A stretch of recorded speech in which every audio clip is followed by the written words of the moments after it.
êtes le cofondateur de... Pouvez-vous nous dire comment est né le formidable projet de faire Village Pilote et nous présenter la vie au sein de Village Pilote? Bon, ben, ça a démarré, moi, simplement parce que j'ai eu une enfance heureuse avec des parents bienveillants et des frères et sœurs sympas. Et puis, je le dis souvent, je suis né dans un hôpital public, j'ai été éduqué dans des écoles successives dans le service public, j'ai été soigné par le service public, j'ai fait du sport à travers le service public. Donc, quand vous débarquez au Sénégal et que vous venez en touriste pour profiter du bon temps et que vous voyez tous ces gamins laissés à eux-mêmes, franchement, ça vous coupe les jambes. Et même si on ne comprend pas bien au départ d'où ils viennent et pourquoi ils sont là, ça donne quand même envie de s'investir un peu. Donc, on avait fait avec ma femme un projet pour ne venir qu'un an, et c'était une série de bibliothèques, déjà à l'époque du rugby, du foot également, des informations sur le sida, déchetterie, ramassage des ordures. Mais on a convenu qu'un an n'était pas suffisant. On avait à peine effleuré le problème et à peine effleuré même un début de compréhension. Parce que les fondements, peut-être Mme Diallo en parlera davantage tout à l'heure, notamment avec sa partie plaidoyer envers les maîtres coraniques, mais les facteurs de rupture sont multiples, et quand on vient de l'extérieur, eh ben, si vous ne travaillez pas avec les équipes locales, vous ne pouvez pas approcher ces gamins et vous ne pouvez pas leur apporter un service pour les mettre à l'abri. Donc, c'est ce qu'on a fait, et avec Chérif, on a pendant plusieurs mois été au contact de ces jeunes pour mieux comprendre comment ils évoluaient, comment ils survivaient, et essayer de s'immiscer dans leur planning de ministre pour arriver à nous placer des activités qui permettraient de les mettre à l'abri de tous les dangers de la rue. Vous avez évoqué tout à l'heure les écoutes mobiles. Les écoutes mobiles, c'est rien d'autre que, on appelle ça des maraudes souvent en France. C'est un peu particulier parce que on imagine les maraudes avec une ambulance, des moyens. Nous, on a démarré à pied avec un sac à dos. Puis après, je crois qu'il y a eu une mobilette. Après, il y a eu une 4L fourgonnette offerte par les anciens de la Casamance. Et aujourd'hui, on a, bon an, mal an, un véhicule qui fonctionne quand il n'est pas en réparation. Et donc, les animateurs, effectivement, ont repéré, à travers le témoignage des enfants, à travers ceux qui sortent de prison, qui nous sont confiés par le tribunal, et ceux qui sont récupérés, on identifie des points de chute.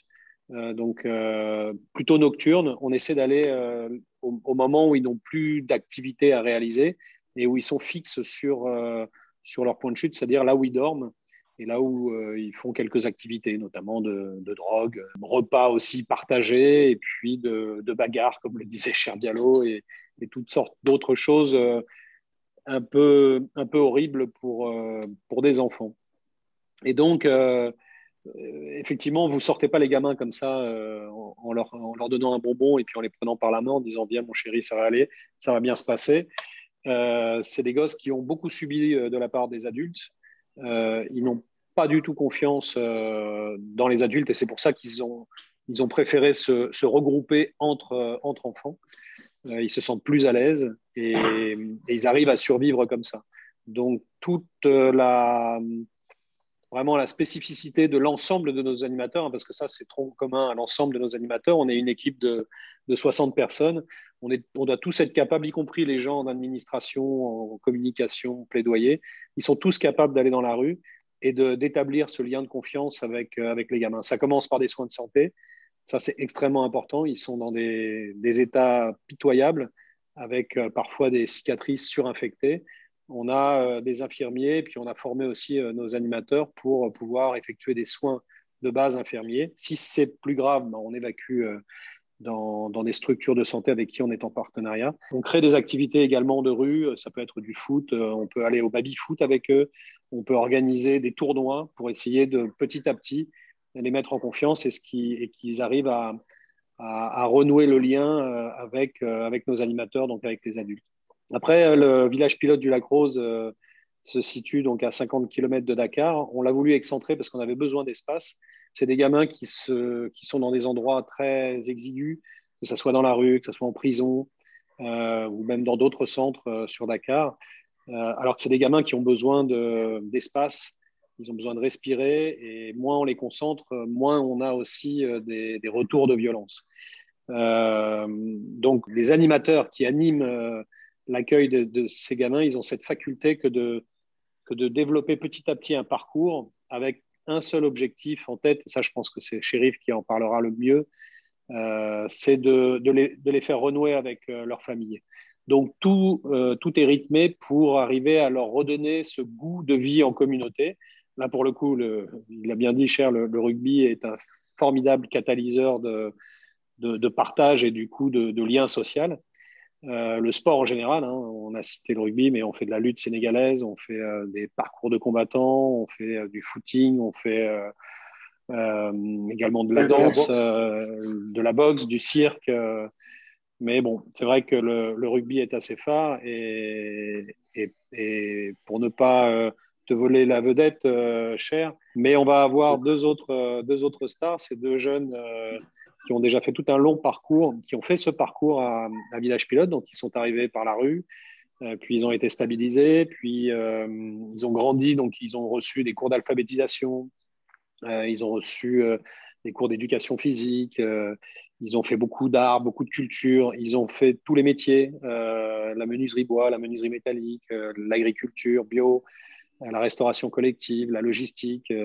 Ils ont participé à tous les services généraux, parce que c'est pas l'hôtel, hein, il n'y a pas de service extérieur qui vient vous nettoyer votre linge de maison ou vos fringues. C'est vous qui participez à tout ça. Et puis, c'est vous qui cultivez. Et de cette culture, bah, c'est vous qui allez également cuisiner et nourrir les autres. Donc, ça les amène petit à petit, voilà, à retrouver des valeurs, retrouver des bases. Et les jeunes dont je parle ont fait tout ce parcours, puis on les a accompagnés à l'extérieur. Ils sont allés travailler dans des chantiers écoles organisés par Village Pilote, puisque nos jeunes sont capables de construire des maisons clés en main, gros œuvre, second œuvre, carrelage, électricité. Ils peuvent même vous faire le mobilier. Et en général, on a la particularité de faire l'espace vert en début de projet. Quand vous mettez votre clé dans la porte, que votre maison est finie, bah, vous avez également tout qui est arboré. Et donc, après, ils sont allés en entreprise et ils sont revenus à Village Pilote comme animateurs. Et aujourd'hui, on a quelques clubs, notamment le club des Corsaires de Saint-Malo, pour Alassane Sagna, un des jeunes que l'on a, qui est vraiment brillant en tout, aussi bien en menuiserie bois d'ailleurs qu'en rugby.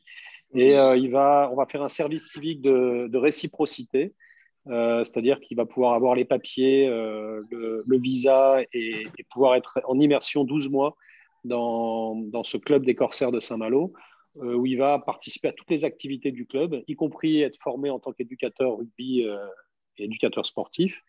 Il va être en immersion également dans des menuiseries bois de la région et recevoir des cours d'alphabétisation. Et puis, il jouera en équipe première. Les Corsaires sont en Fédéral 3, donc c'est déjà un bon niveau. Et il va donc aller découvrir une expérience. Et Benjamin, que vous avez vu dans le film, lui a déjà fait une expérience de plusieurs mois au SCUF à Paris en tant qu'éducateur sportif. Et là, il va intégrer un club probablement professionnel parce qu'il a des qualités athlétiques exceptionnelles, il a un bon état d'esprit. Il n'est pas question de les lâcher, hein. On les accompagne jusqu'à ce qu'ils soient complètement autonomes sur le plan financier. Donc, quand on les envoie en entreprise ou quand on les envoie dans des projets comme ça peut durer encore 6 mois, 1 an, 2 ans, mais on le fait à la carte, on le fait au rythme du gamin, au rythme de ce qu'il a vécu, de ce qu'il a souffert. On le reconstruit petit à petit. Je le dis souvent, hein, parfois un gamin, vous pouvez le remettre sur les rails en 3 mois de temps et parfois il faut 20 ans et c'est du vécu. Mais il n'y a pas de gamin irrécupérable et il suffit de trouver la clé, il y a toujours des solutions. Et c'est pour ça qu'on multiplie beaucoup les activités. Le quotidien des enfants, il y a quelque chose d'important aussi, c'est qu'il y a plein de petits temps individuels et puis plein de petits outils psychosociaux. On appelle ça des jokos, c'est des temps privilégiés avec un gamin, c'est des écoutes. Et puis on travaille beaucoup avec les animateurs pour les renforcer sur ces capacités d'écoute psychosociale. Comme je le dis, toutes les activités au quotidien doivent permettre de retracer tout l'historique du gamin, tout son parcours. Si on n'a pas le parcours, si on n'a pas l'histoire, si on n'a pas les facteurs de rupture, si on n'a pas les problèmes qu'il a rencontrés, que ce soit avec sa famille ou avec un maître coranique, un marabout, ou par la suite dans la rue, on n'arrive pas à construire l'avenir. Donc tout ça, toutes ces activités permettent d'établir cette biographie migratoire, comme on dit, et de les amener petit à petit à avoir à nouveau envie de retourner en famille et de vivre dans la société. Vous parlez des gamins. Est-ce qu'il y a des filles à Village Pilote? Cher, ne dis pas que les filles sont compliquées, non? Elles sont trop compliquées. C'est trop compliqué de travailler avec les filles.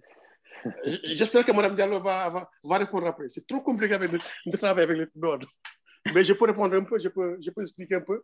Mais oui, parce que tu sais, pratiquement on dit 80% des enfants qui sont dans la rue sont des anciens talibés. Et qu'ici, les enfants qu'on amène au Dara pour apprendre le Coran, 90% ce sont des garçons. Mais ça ne suit pas qu'on rencontre des filles aussi en écoute mobile. On rencontre des filles en écoute mobile. Et là aussi, on a un partenaire qui s'appelle Univers L, la Maison Rose, qui se trouve à Guédiawaye. Une fois en écoute mobile, si on rencontre une fille là-bas, on les réfère à la Maison Rose. Et par rapport à ça aussi, pour les prisons, pour les filles, ils sont mixtes on les met avec les adultes. Donc, on les met avec les adultes au camp pénal. On faisait des sensibilisations là-bas parce que eux aussi, si on ne parvient pas à les récupérer, à les sensibiliser pour les mettre par exemple, à Univers L ou bien de faire la médiation avec leur famille, elles seront détournées parce que facilement, ils peuvent les convaincre. Par exemple, ils vont se lancer vers la prostitution. Madame Diallo, j'imagine que vous allez intervenir là-dessus. Juste moi pour dire, mais par contre, on n'a pas de solution pour celle qu'il a décrite là, dans la rue, qui se guinzent, qui se droguent comme les garçons. C'est pas les mêmes facteurs de rupture. Elles passent de main en main. Elles sont dans des conditions d'hygiène catastrophiques. Il n'y a pas de protection et elles se prostituent des fois pour un sandwich. Donc, c'est des gamines, c'est des jeunes de 13 à 16 ans. Ce pas les mêmes facteurs de rupture. Là aussi, on est en train de bien évaluer, calculer tout ça. Et on prévoit l'ouverture d'un lieu d'accueil au village pilote du Lac Rose en 2022, deuxième semestre 2022, pour accueillir dans un premier temps une quinzaine de filles avec la possibilité de réunir les fratries, parce que bien souvent, il y a des enfants au milieu de ça, et on voudrait pouvoir réunir les familles. Donc ça, c'est un projet très, très lourd. Effectivement, c'est comme le dit Cher, c'est plus compliqué parce que aller leur proposer un métier où elles vont gagner 80 000, 60 000, c'est grosso modo 100 euros, 120 euros, alors qu'elles pouvaient faire ça en 2-3 soirs en tant que prostituées. Il y a tout un travail psychologique, d'accompagnement psychosocial pour la réestime de soi qui demande, encore une fois, beaucoup, beaucoup de travail. Et puis, il y a une rupture, des fois, plus entérinée avec la famille qui demande plus d'accompagnement dans la réconciliation familiale.